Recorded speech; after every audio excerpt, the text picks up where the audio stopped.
If you've had cough, cold, runny nose, sore throat, fever, shiver, shakes and chills, malaise, like fatigued and body aches and everything for the last week, 2 weeks, and you felt really phlegmy, but you've not really been bringing much up, and then you start to feel better, and then you start to bring things up, and it's like greeny, yellowy phlegm. Do you need to see a doctor? It depends.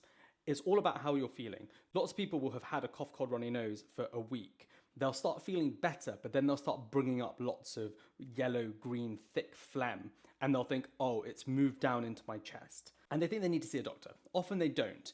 What tends to happen is that you have lots of inflammation in your upper respiratory tract. This is usually where viral infections affect us. And as you get better, all of that inflammation and mucus and phlegm has to start loosening and go somewhere. So it loosens, which is why you have a bit of a rattly cough. And some of that phlegm will get reabsorbed by your body. Some of it you will spit out and some of it you will swallow. Just having that cough and that phlegm is not necessarily a reason that you need to go and see a doctor. Do it based on how you're feeling outside of that. If your symptoms are improving, for example, you're no longer feeling as breathless, you're not having any fevers, your muscle aches are improving, and you're going about your daily activities a bit better than you were, let's say a week ago when you were just wanted to lie in bed all day, then that's a much more important measure of what's actually going on in your body. It's likely that the infection is resolving, but now you're just dealing with the remnants of that infection, and you might have something called a post-viral cough. Of course, if you have any concerns, go and see a doctor, but here are some things that you can do to help. So saltwater gargles are amazing, stay really well hydrated. Hot water with honey and lemon are great for soothing a sore throat. Eat